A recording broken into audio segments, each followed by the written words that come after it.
ये national security के लिए मीटिंग नहीं हो रही है, ये बिलावल और मरियम को प्रूव करने के लिए कि ये असल लीडरशिप यही है, ये उसके लिए हो रही थी मीटिंग। अली की आदत नहीं है, अली चीफ एग्जीक्यूटिव, अब समझ क्यों नहीं रहे? उसके पास पोजीशन है, वो तो एज अ वजीर अलग है ना। बिल्कुल, तो पाकिस्तान फिर जाहिर है सूबे में हुकूमत में सियासी पार्टी नहीं किया, वो एक एज अ सूबा गया है वहां पे, वो पूरे खैबर पख्तूनख्वा को रिप्रेजेंट कर रहे हैं। सूबे को कौन रिप्रेजेंट करेगा? सीएम ही करेगा। अच्छा, आपकी नज़र में पाकिस्तान तहरीक इंसाफ ने इस इजलास में ना जाके ये अच्छा फैसला किया है? नहीं, हमें जाना चाहिए था, लेकिन ये लोग चाहते नहीं थे कि हम जाए।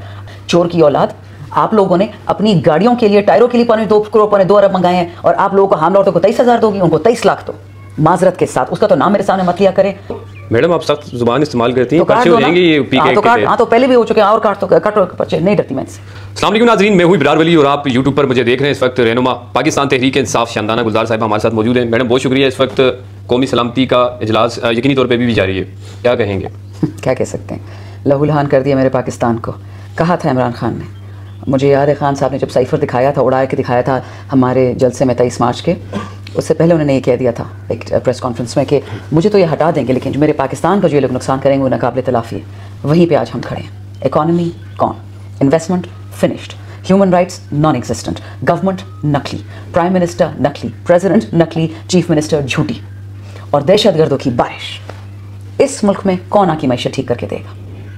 मुझे नहीं समझ आती कि बाइडन को क्या सुकून मिला पाकिस्तान तबाह करने में, लेकिन अगर कोई ये समझता है कि ट्रंप आके बाइडन की कोताहियाँ ठीक करेगा, ऐसा कभी नहीं होगा। ट्रंप सिर्फ इसलिए है कि अपना मुल्क ठीक करे। और जो बार बार हम कहते हैं सलामती काउंसिल में, अगर उनको सलामती चाहिए था, इमरान खान ने सलामती काउंसिल में बैठा हुआ होना चाहिए था, उसके लोग बैठे होने चाहिए थे, और उसके लोग तभी बैठते कि अगर तहरीक तहफ़्फ़ुज़ आइन और इन सब को खान से जेल में मिलने दिया जाता, इजाज़त ली जाती। और इनको स्पीकर साहब ने तो कितनी दफ़ा जेल में लोगों को भिजवाया हमारे जलसे कैंसिल करने के लिए। तो इमरान खान से मुलाकात करना ऐसी कौन सी मुश्किल बात है इनके लिए? कह देते कि जी बहुत इंपॉर्टेंट चीज़ है, लेकिन नहीं है। बेसिकली इनको एक वोट ऑफ कॉन्फिडेंस चाहिए था इमरान खान से, which he will not give to them. They have destroyed Pakistan.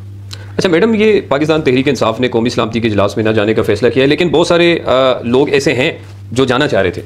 किस लिए जाना चाह रहे थे? जिसके हल्के में बॉम्ब नहीं फटा, जिसको पता भी नहीं है कि फाटा और पाटा में फ़र्क क्या है, उसका क्या काम है इस इजलास में? जिसका एक हल्के में बंदा नहीं है जो निकाल सकता है जलसे के लिए, जिसका हल्का है ही नहीं, उसका क्या काम था वहाँ पे? काम था कि जिस MNA के हल्के में तशद्दुद हो रहा है, मेरा, शेरिया रशीदी, शाहिद खट्टक, यूसुफ खान, ज़ुबैर वज़ीर, इसी तरह मौलाना नसीम, इनका तो नाम नहीं था इस कमेटी में। तो फिर अच्छा, ये अली अमीन गंडापुर साहब तो गए, वो तो सीएम जाएंगे ना, तो चीफ एग्जीक्यूटिव सूबे का वो तो जाएगा। लेकिन मैम दूसरी तरफ वो मानते भी तो नहीं है ना इस हुकूमत को। कौन नहीं मानते? पीटीआई नहीं मानती ना, फॉर्म सारा पाकिस्तान नहीं मानता, अमेरिका नहीं मानता, यूरोप नहीं मानता। यूरोप की एक रिपोर्ट है जाना, क्या ये नहीं? तो जिसके सूबे में दहशतगर्दी हो रही है, जो सूबे का जामिन है, क्या वो वहाँ नहीं जाएगा? मैडम, इस तरह तो फिर पीटीआई की और भी क़यादत को जाना चाहिए था। अली की आदत नहीं है, अली चीफ एग्जीक्यूटिव, अब समझ क्यों नहीं रहे? उसके पास पोजीशन है, वो तो एज अ वजीर अलग है ना। बिल्कुल, तो पाकिस्तान तो फिर जाहिर है सूबे में हुकूमत में सियासी पार्टी नहीं किया, वो एक एज अ सूबा गया है वहाँ पे, वो पूरे खैबर पख्तूनख्वा को रिप्रेजेंट कर रहा है। सूबे को कौन रिप्रेजेंट करेगा? सीएम ही करेगा। अच्छा, आपकी नज़र में पाकिस्तान तहरीक इंसाफ ने इस इजलास में ना जाके ये अच्छा फैसला किया है? नहीं, हमें जाना चाहिए था, लेकिन ये लोग चाहते नहीं थे कि हम जाए। अगर स्पीकर साहब चाहते, अगर क्या नाम है इसका चेयरमैन सेनेट चाहता, ये लोग इमरान खान से मुलाकात करवा देते। पीटीआई के तमाम जो पोजीशन होल्डर्स हैं, आज कल में मुलाकात हो जाती, आज सुबह 6 बजे जेल के दरवाजे खुलवा देते। अगर ये लोग सजानी का जलसा कैंसिल करने के दरवाजे खुलवा सकते हैं, तो ये क्यों नहीं खोल सकते थे? But they didn't want PTI to be here. ये बदनीयत है। ये नेशनल सिक्योरिटी के लिए मीटिंग नहीं हो रही है, ये बिलावल और मरियम को प्रूव करने के लिए कि ये असल लीडरशिप यही है, ये उसके लिए हो रही थी मीटिंग। ये वज़ीर आज़म साहब तो कह रहे हैं कि क्या अच्छा होता है कि अपोजिशन के दोस्त भी हमारे साथ बैठे हुए होते। कौन से दोस्त? जिनको अपने जेलों में डाला हुआ है, जिन पे केसेस किए हुए हैं, जिनके कपड़े जिनके औरतों के आप फाड़ते हैं। आपका वजीर दिफा गंदा आदमी रेहाना डार के घर घुस के उसके कपड़े फाड़े, ये हम आपके दोस्त हैं? दोस्तों के साथ ये करते तो आप दुश्मनों के साथ क्या करते हैं? अच्छा मैडम, ये बताएं कि एक तरफ तो केपी के अंदर करप्शन की आवाज़ें भी आ रही हैं, कुछ हमारे सोर्सेज भी हमें बताते हैं डिपार्टमेंट के अंदर से कि करप्शन कहाँ कहाँ हो रही है, ठीक है। दूसरी तरफ पंजाब के अंदर मरियम नवाज साहिबा एक नया प्रोजेक्ट लेकर आई हैं। नौमौलूद जो बच्चे हैं उनकी माओं को और हामला खवातीन को 23,000 रुपये देने का ऐलान किया गया। इस सवाल के 3 हिस्से बनते हैं जवाब के। सबसे ज़्यादा करप्शन इस वक्त हो रही है सिंध में, बलूचिस्तान में और पंजाब में, सबसे ज़्यादा। एक ऐसे लेवल पर, स्केल पर अगर सबूत आपको चाहिए तो वर्ल्ड बैंक वाले पिछले साल गर्मियों में जब आए थे, पंजाब वाहिद सूबा था जो अपना पैसे नहीं पूरे कर पा रहा था, जो टैक्स इनको देने थे। फिर पता है टीचर्स की पेंशन से निकाल के वो पैसा दिया। दूसरी बात, मरियम झूठी है, उसका वालिद झूठा, वो झूठी। ये लोग आवाम के पैसे खाते हैं, अपनी गाड़ियों पे, अपने टायरों पे लगाते हैं। तीसरी बात, 23,000 देने, जिन बच्चों के अपने वालिदैन को मार दिया, जिन औरतों की अपनी गोदी सुनी कर दी, अरशद शरीफ, जिले शाह, बेबी अमार, उसका हिसाब कौन देगा? 23,000 दे रहे हैं, बड़ा एहसान किया, बाकी घर से पैसे लेके आ रहे हो, ये टैक्स पेयर का पैसा है। लेकिन आप देख लें, अगर डिलीवर हुआ मेरा नाम बदल दो। और आखिरी बात, केपीके में अब जिंदा है गैरतमंद। अगर हमें नजर आती है करप्शन, चाहे वो हमारी हुकूमत करे, उस पर हम सही सवाल उठाएंगे। हम ये डाइन और ये चोर और बेगैरतों की तरह नहीं है कि हम सवाल नहीं पूछेंगे, हम सवाल पूछेंगे और हर किसी से पूछेंगे, चाहे वो मेरी पार्टी का हो। अच्छा, मुझे ये बताएं कि आप ये केपी और बलूचिस्तान के अंदर जो हालात हैं, इनका जिम्मेदार किसको समझती है? चोर, जिनको हमारे सियासतदानों को या एस्टैब्लिशमेंट को? सबको, जो हमारे वसाइल खाता है, जो आधी राय को क्रोमाइट के, नेफ्राइट के, यूरेनियम के, जो ट्रक्स भरे भरे पाकिस्तान से जा रहे हैं, ना वो पैसा फौज की किटी में आ रहा है, ना वो पैसा सिविलियन किटी में आ रहा है, ये सब रिस्पॉन्सिबल है। जहां मादिनियात है वहां पे दहशतगर्द है, जहां वसाइल है वहां मसाइल है।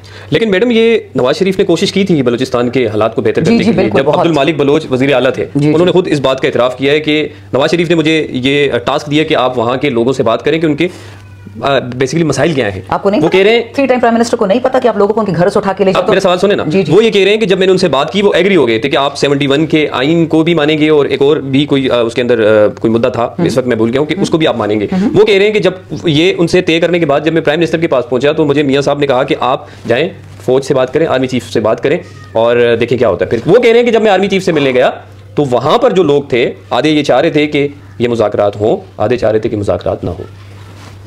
नवाज शरीफ से बड़ा झूठा पाकिस्तान में पैदा नहीं हुआ, वो डायरेक्ट बेनिफिशियरी है इन मादिनियात का। स्टील मिल हवा से इनके लिए स्टील आता है, ये स्टील कहाँ से लेते हैं मुझे बताया ना, आयरन और कहाँ से आता है। झूठे हैं, मुनाफिक हैं, अल्लाह इनको सजा देगा, हम जिंदा हो ना हो अल्लाह इनको सजा देगा। ये बलूचिस्तान में अमन नहीं चाहते।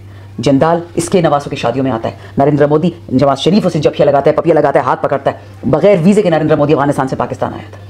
झूठे ये सारे मुनाफिक है, ये नहीं चाहते कि बलूचिस्तान के लोग और खैबर पुख्तनख्वा के लोग और पाकिस्तान के लोग इन वसाइल से मुस्तफ़ीद हो। ये चाहते हैं कि हम चोरों की जो 1% पाकिस्तान जो पाकिस्तान को इस वक्त खा गया है, ये लोग पाकिस्तान पर बराजमान रहें और ये खाते रहें और अवाम कुछ भी ना करें। मैडम आप नहीं समझती कि इस्टेब्लिशमेंट के सियासतदानों के साथ साथ इस्टेब्लिशमेंट भी इस मुल्क इस वक्त जिस नैज के ऊपर पहुंच चुका है जिम्मेदार? Nawaz Sharif establishment, Zardari establishment, Maryam establishment, ये तो इनकी तो right hand man and women है।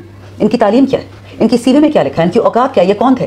एक ब्लैक में सिनेमा की तस्वीरें भेजता था, टिकटें बेचता था, एक जो है फिल्में बनाता था, खुद फिल्मों में आ रहा होता था। इनकी तालीम क्या है, इनकी क्या, मुझे बताएं ना, who are they? There nobody. Establishment Nawaz Sharif एक ही चीज़, इस्टेब्लिशमेंट जरदारी एक ही चीज़ है। याद रखें, बांग्लादेश जिन लोगों से आपसे जुदा किया था वो इस्टेब्लिशमेंट थी। आप शायद कंफ्यूज हो रहे हैं इस टर्म में मिलिट्री इस्टेब्लिशमेंट। जी, मिलिट्री मतलब फौज। मिलिट्री इस्टेब्लिशमेंट का मतलब ये है, ये उन लोगों का गठजोड़ है, 6 बड़े बड़े ग्रोह हैं। ये वर्ल्ड बैंक की किताब में लिखा हुआ है कि ये पाकिस्तान को कभी भी आगे नहीं बढ़ने देंगे। और ये कौन ग्रोह है? मौलवी भी इसमें है, मीडिया भी है, मौसम नकवी टाइप ब्यूरोक्रेट्स भी हैं, सियासतदान भी है, फौज भी है, और ये चोर के बच्चे बिजनेस वाले जो बड़े बड़े बैठे होते सेठ लाहौर में, कराची में, फैसलाबाद में, सियालकोट में। ये नहीं चाहते कि गरीब या मुतवस्सित तबका आगे आए। ये सब इकट्ठे हैं इस चक्कर में। अकेले फौज गाली देना या अकेले बिजनेस को या अकेले सियासतदान को, ये तो बेवकूफ़ी है। सब मिले हुए इसमें। तो ऐसे में आवाम को क्या करना चाहिए? गरीब आवाम को जो 75 सालों से नारे सुन रहे हैं, सालों से वो आवाम निकल आई है। मुझे पता है 9-10 अप्रैल की रात को जब 2 करोड़ पाकिस्तानी निकले थे लाड़काना में और सक्कर में, हमारी कौन सी तंजीम है, बट निकल आए थे लोग। अब इंशाल्लाह दोबारा निकलेंगे। जिसको ये जिस फिरौन को ये नशा है कि मैं रहूंगा, मेरी औलाद रहेगी, सॉरी, नॉट हैपनिंग। मुझे मैम आखिरी में ये बता दें कि 2024 से मार्च 2024 से जनवरी 2025 तक इस हुकूमत ने यूएई और भारत से चीनी मंगाई है। ये भारत से तो चीनी मंगाना समझ आती है, यूएई से चीनी मंगाने का क्या, आप क्या कहेंगे इसके ऊपर? चोर मचाए शोर। इस वक्त तमाम भारत वैसे यूएई वैसे चीनी बनाता है? देखो बच्चे, चीनी सरकार जो है ना, सारी नेशनल असेंबली सेनेट में बैठी हुई है। आपकी जो बिजली सरकार है ना, जो आपके अरबों डॉलर आपसे ले रहे हैं, डॉलर आवाम कमाती रुपए में और डॉलर में बिल दे रही है, ये सब पार्लियामान में, सेनेट में और इन बड़े बड़े ऐवानों में बैठे हुए। इनके गले पकड़े, इनके सर काटे, देखे ना कैसे पाकिस्तान बदलता है। शानदाना गुलजार साहब इस वक्त हमारे साथ मौजूद थी। मेरे दोस्त भी वहाँ बैठे हुए बिहाइंड द कैमरा, मुझे हाथ जोड़ने के बस कर दें और मुझे लगता है कि वक्त कुछ ज़्यादा हो गया। फीडबैक ज़रूर दीजिएगा। आज के लिए इजाज़त दीजिए, खुदाफिज़।